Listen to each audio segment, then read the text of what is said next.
Уважаеми гости, уважаеми деца, драго ми да открия това наше коледно новогодишно тържество и да представя гостите, които днес са толкова много и ни донесоха толкова радост.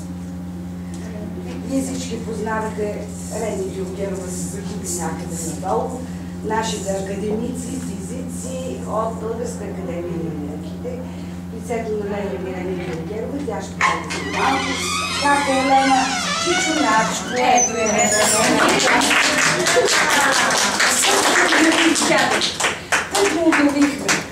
Дали нашите приятели удобна работа, организирани от Катя Ви Кремена, за кой ли път, Катя Кремена за тази постави.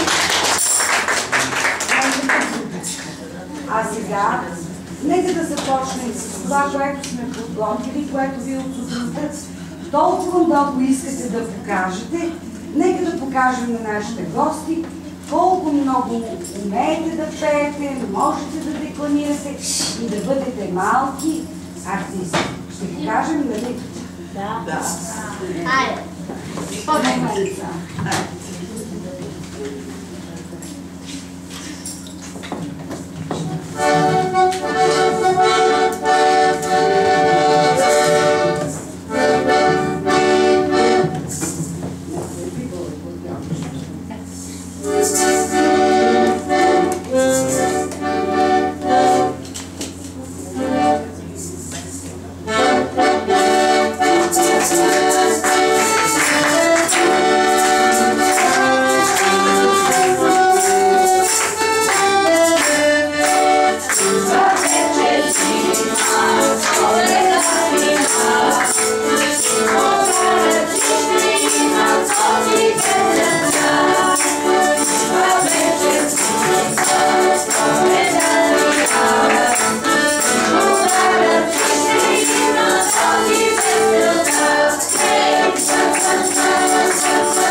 Откакто съм извалил проклетите чегали, вече съм много добре.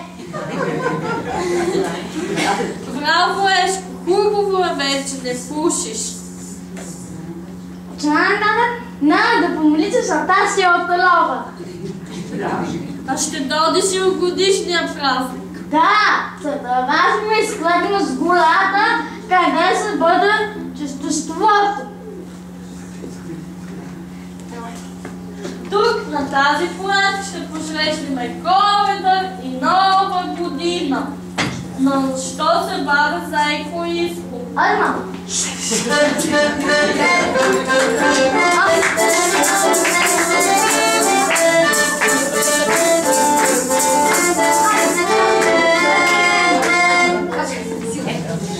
Ето ти мен. А къде е Зайко? О, Боже! Над гората сняг вали, Зайко гърго боли и лежи сега в леглото. Нека да лежи, защото вчера, като си играл, цяла шерpa сняг изял. Ами сега? Идва празника в гората, всички ще сме край охрата. Ще играем, ще се смеем, песни весели ще пеем. Ако кие Зайко, значи болен ще лежи и ще плаче. Като не слуша, нека да разсипва глас. О, Иско, не говори така, приятел, в нужда се познава. Браво, каже шълтавелката. Радване да повикаме доктор Зар.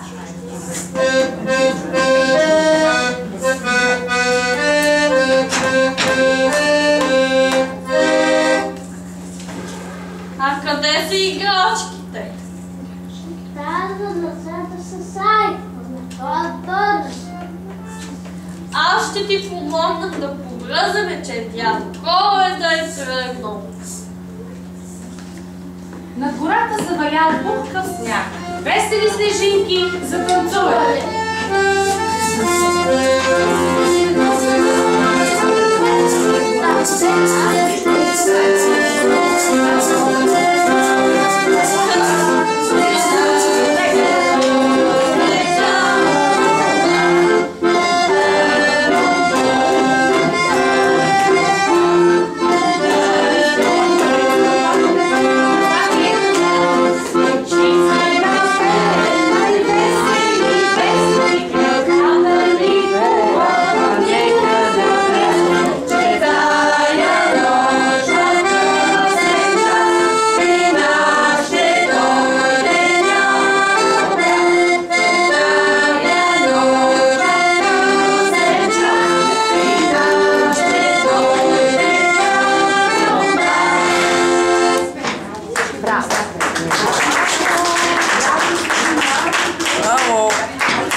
Къде е моето бе? Не знам.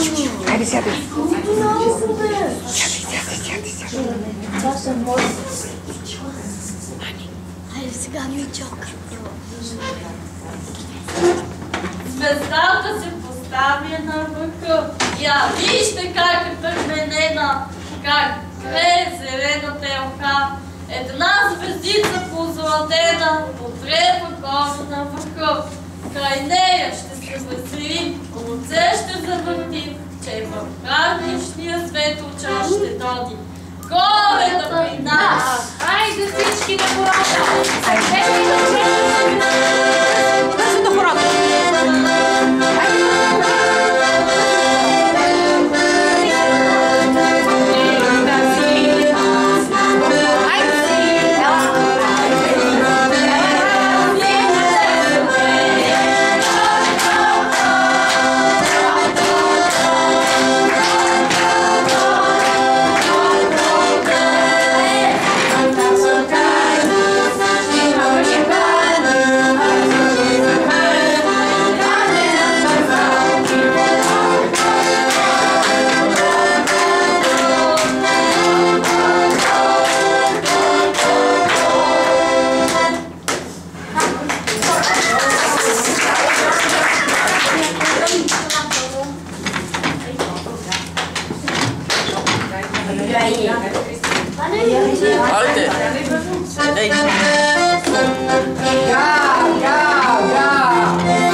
А той къде е? Аз ще се заведа при него.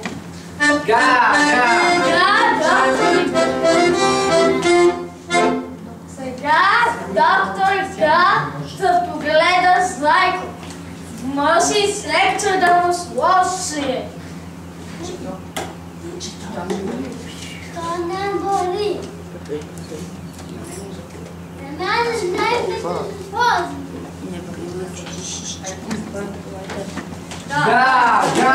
Га! Да гълта Зайко аспирин, да пие топъл липов чай и болестта му ще премине. Ала кажете му да знае, че като лапа лети сняг, от гърло ще е болен пак.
Послушни, живи и здрави всичките! Но явно сте много послушни, като виждам колко гости имате! Значи всички много ви обичат! Вие сте много обичани деца! Хайде сега да видя какво сте научили тази година! Благодаря, че ми влезе в товара! Кой ще ви помогне да служва?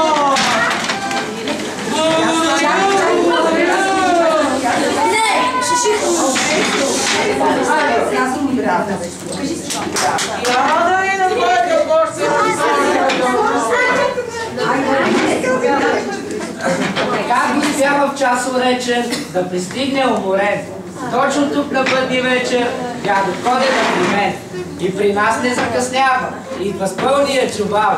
Всичките деца познава, а е стари повелял. Дядо Коледа разбира, че понякога грешим, но за всеки го намира и подаръка любим. Все така върви усмихнат, без почивка, без да спре, но не чака да отихнат ледените ветрове. Браво!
Моля, папа, сестричка, спя зайчишко си и птичка. След малко тихо през половина ще дойде нова година. Кой каквото си сънува, наяве тя ще му дарува. На кадричката бъдени, на зайл моркови големи, на тебе кукла с другарче, на мене шарно коварче. И някой идва през година, да ви е новата година.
Всички децата седнат. Децата седнат. Дядо Коледа е стари, уморен и иска малко. И аз съм и там. Дядо Коледа, дали да ме преместиш малко, за да Къде може кажете? Ей, чува се дядо Коледа може да седнеш.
Искам да седне на столчето с крилцата момичето. Седне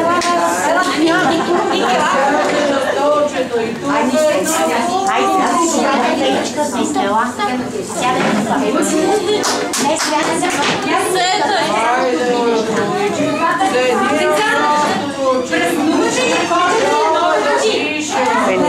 Аз питам децата, празнувате ли Коледа и Нова година? Да! А знаете ли, че за вечерието за Коледа се празнува още един празник? Да! Кой е той? Пътни? Това се случва на 24 декември. Вечерта срещу Коледа. Има деца, които няма да получат подарък. Ще получат дядо Коледа. Те сега ще получат. Този празник... Искаш да седнеш? Както в Одион Костев. Този празник вие малко познавате, затова ние, вашите учители, ще ви разкажем и покажем как се е празнувал този празник в миналото. Запомнете какво ви разказваме сега. А когато пораснете и имате семейства, спомнете си какво сме ви разказвали. Ние ще бъдем щастливи, ако спазите от някои от обичаите, за които ще научите днес. Подготовката за празника започва ранна сутрин с приготвянето на няколко вида хляб.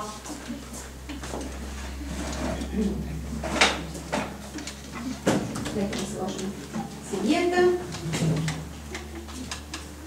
Хлябовете се приготвят от облечени празнично жени. Нека да ги видим. Празнично облечени жени. Основният хляб, посветен на коледния празник, е с кръгла форма и украса от тесто.